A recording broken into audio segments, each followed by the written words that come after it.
Hi, lovelies. Welcome back to my channel. If you see my channel for the first time, welcome. I am Queen. So, in our last video, we learned how to draft a funnel corset pattern. In this video, we'll be learning how to cut and sew a funnel corset. So, we'll be learning how to attach the bones on the funnel corset neckline to give us that funnel corset effect. And also we'll be learning how to attach the bustier part of this corset. So keep watching.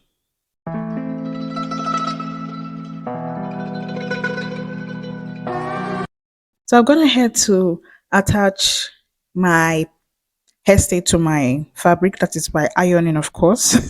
So I've gone ahead to iron my hairstay. So it's easier to iron your hairstay like this on your fabric and it saves time as well. So I'm going to transfer my pattern on my fabric and I'll be adding 0.5 inch stitching allowance on the sides of the pattern.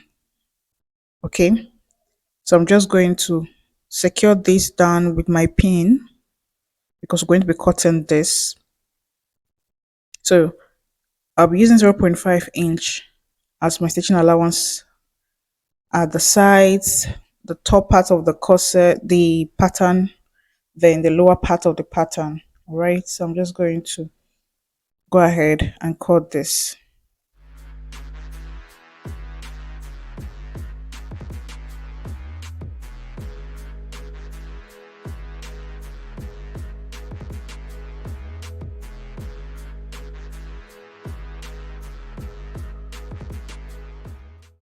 These are my pieces. It consists of my lining pieces and my fabric.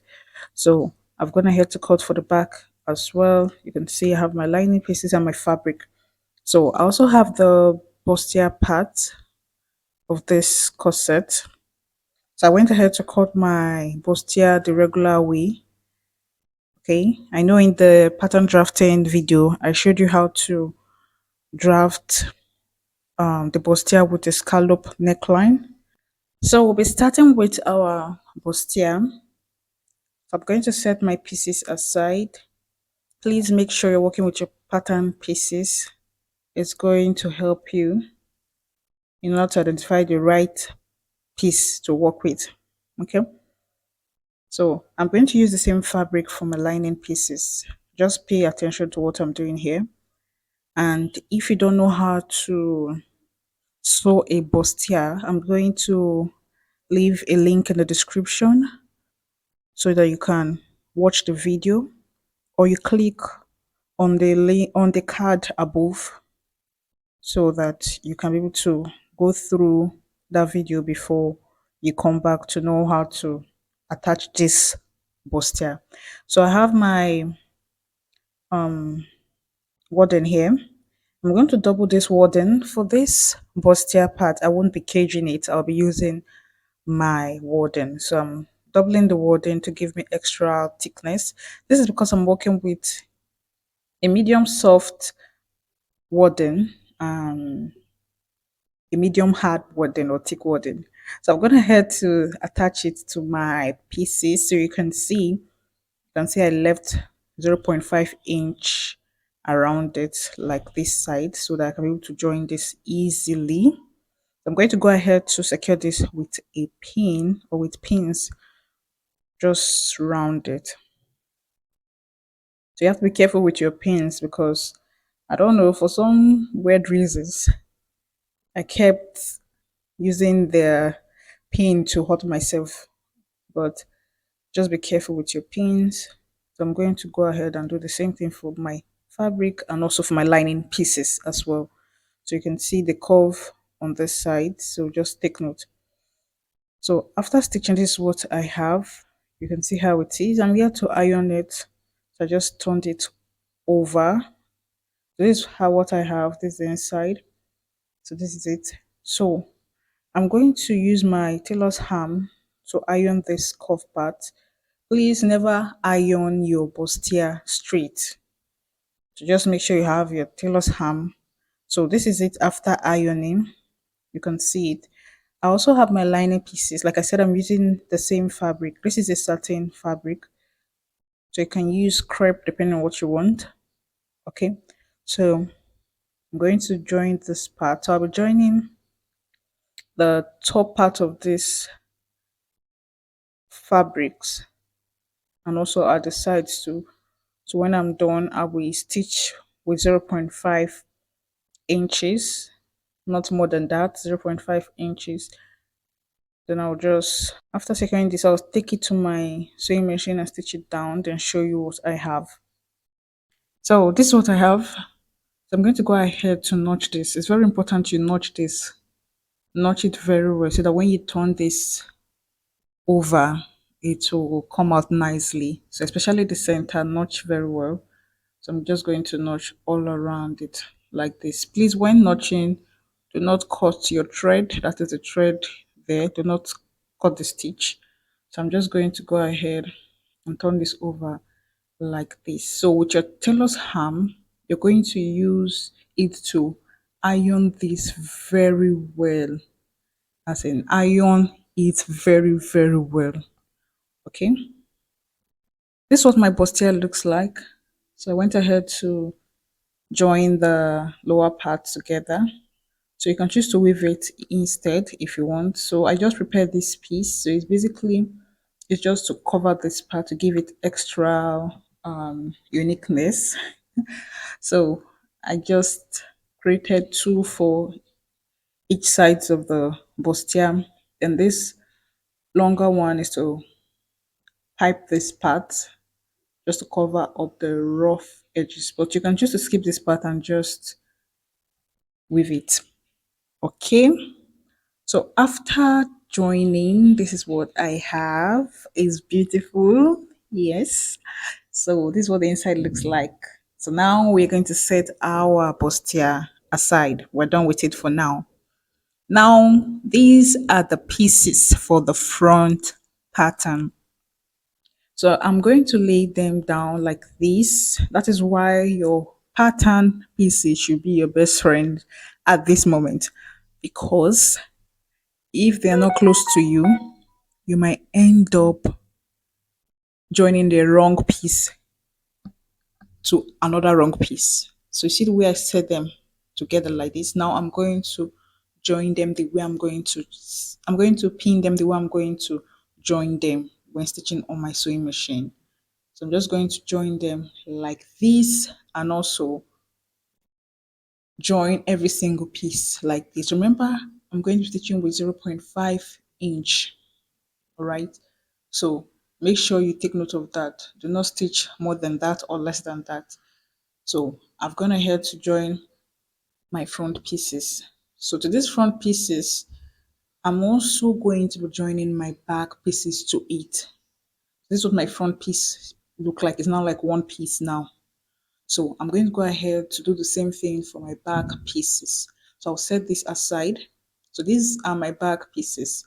Your pattern again should be your best friend here, right? Because the back pattern, how the pieces of the back, they look similar, very similar.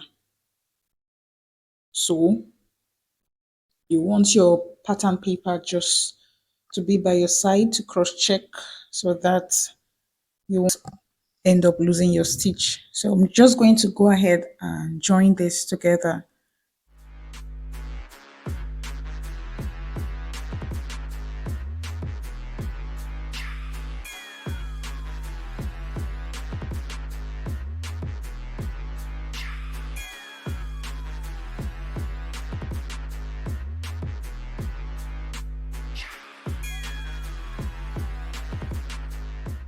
So after joining my back pieces like this, I'm just going to bring my front piece together because I'm going to be joining the sides of my back piece to the matching sides of my front piece because I'm going to be stitching everything together. As in, I'll join everything together. So just follow me, watch what I do, and do as I do. So I'm just going to stitch this down. Remember, for the sides too, I gave 0.5 inch stitching allowance. So if you used 1 inch, make sure you use 1 inch as well. Okay. So I'm going to join them the same way you see me joining them like this. And when I'm done, I'll show you what I have. So let's head to the sewing machine. This is what I have. I'm yet to iron it here. So you can see the joining all over. So this is what we have. This is the back and the front pieces together. Okay. So I'm going to just turn this over like this. You can see the inside is neat. So the curve here at the side, I'm just going to notch it a little bit. Also, I'll repeat the same thing here.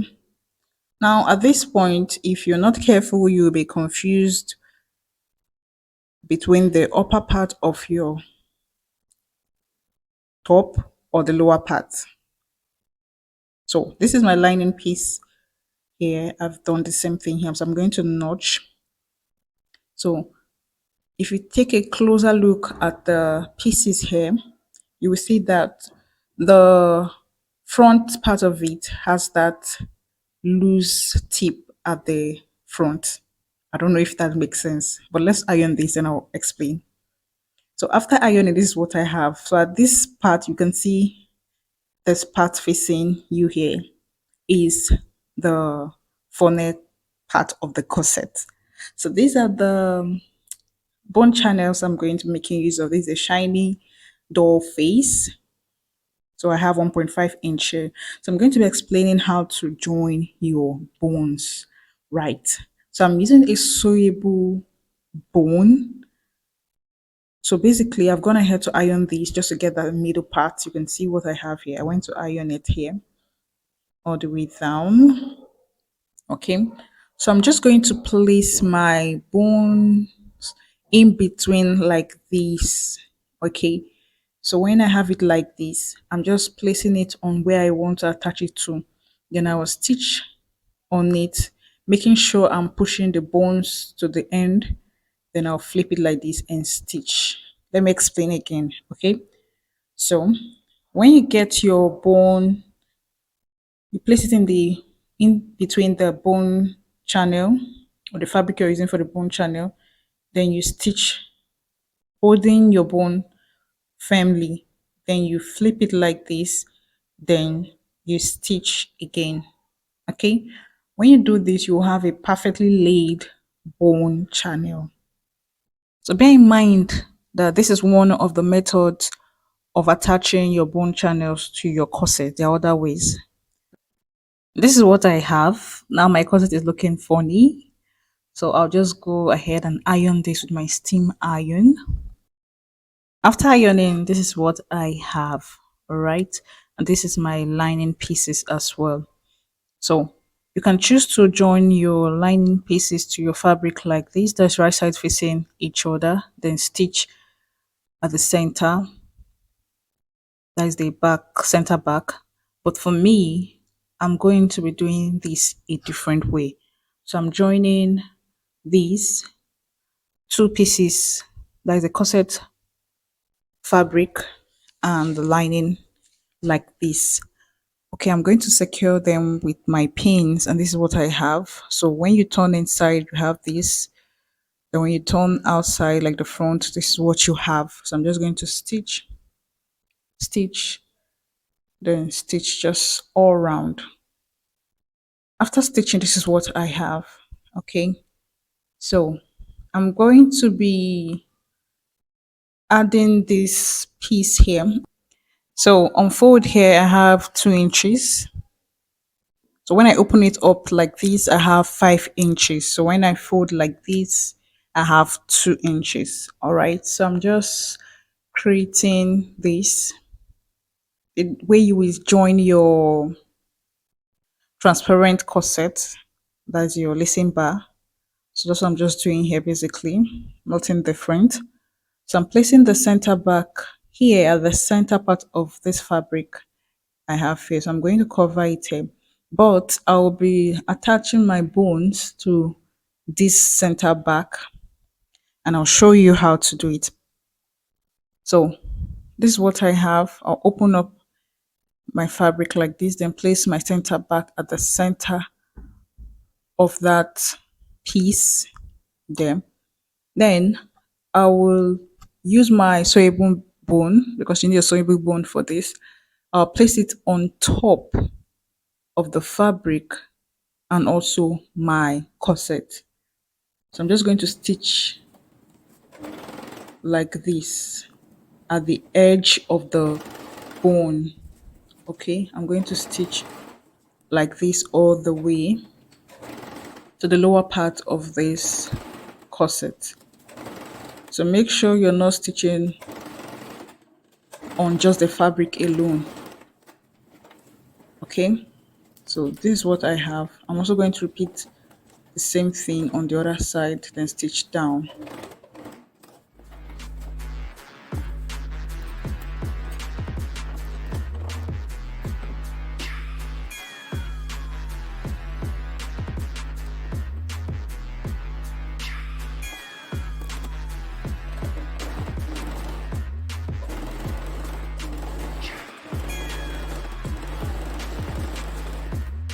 So go ahead and cut off your thread like this. So I'll place another bone channel here. You can choose to cover this entire part here, or rather, let me explain so you don't misunderstand me.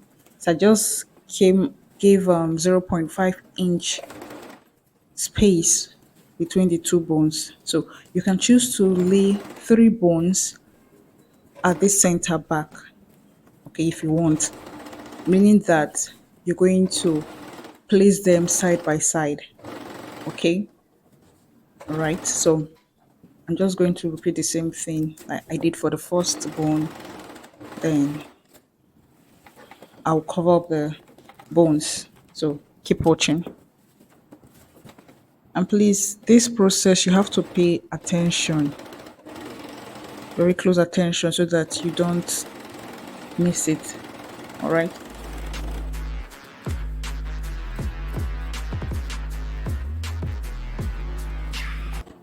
To cover the bones, just flip it like this.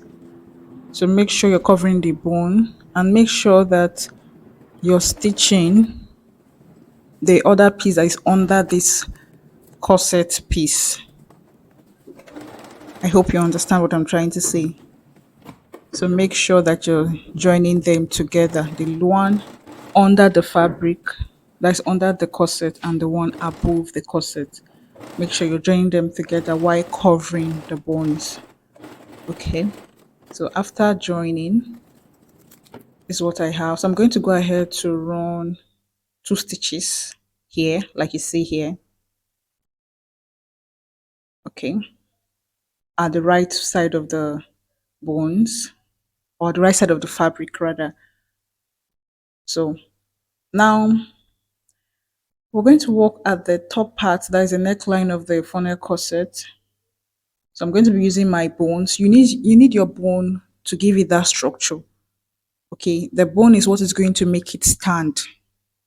All right, so I'm stitching the lower part of the upper part of the bones alone. Right, I don't know if you understand what I'm saying.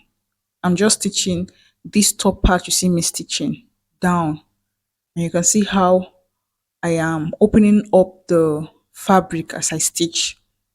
Okay, you don't want to just stitch just like that. Make sure you open it up as you stitch. So when I get to this point here, I'm going to stitch, then I'm going to cut this part off. Okay, I'll cut it off here. Then join another bone here like this, so that the bones there, the reason why I cut it is so that the bone can lay flat there. If I keep on just joining like that, it's going to be a bit curved and uncomfortable when you want to cover it. I don't know if you understand what I'm saying. I'm just going to join this part of the bone to the side of the back piece towards the center back. Please just keep watching and pay close attention so you don't miss any step. All right. So after doing this, I'm going to head to my table to show you what I have. This is what I have.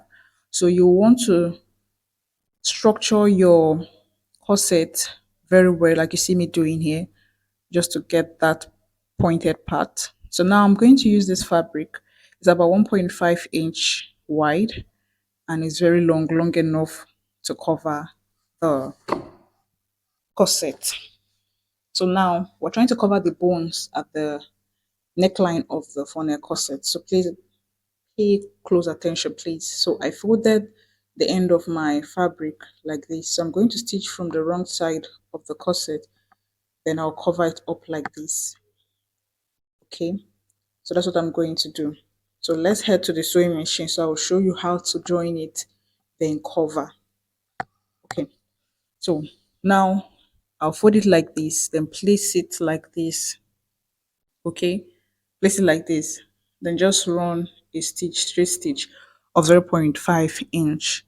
And please, you have to be very careful here because remember you have a bone here and you have to be very careful. This is not going to be the easiest part, okay? Because your thread might keep cutting and everything. So I'm going to fold this end part too, like you see me doing here. Then after stitching down, you would like to, you will need to trim this part a bit, trim it back, trim it a bit so that you can be able to cover your bones. So I'm just trimming it a bit like this, just a little bit, not so much. So when I flip this, I'll just run a straight stitch around it. Okay, cover it like this, then run a straight stitch, folding this inside. So after stitching this down, this is what I have.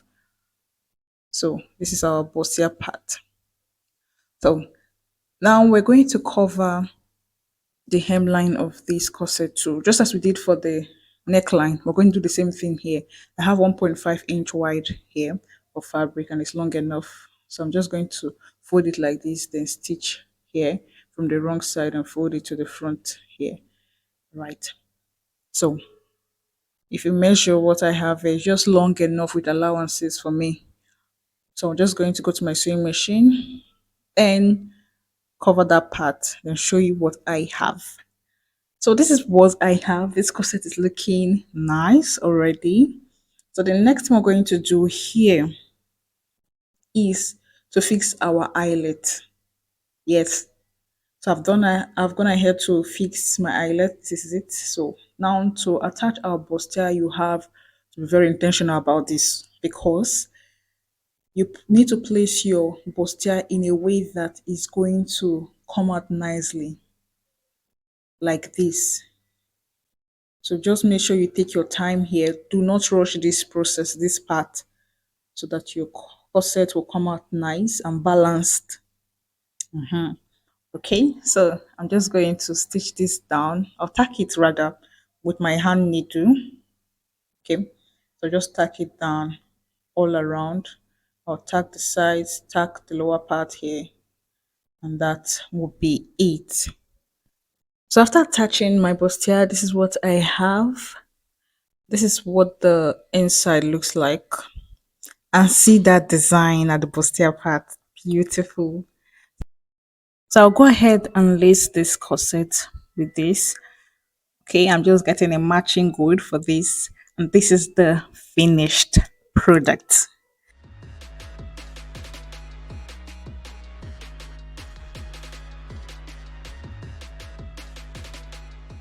So if you got value from this video, please like this video, share, subscribe, click on notification icon so you get notified whenever I upload new videos. So until next time, bye.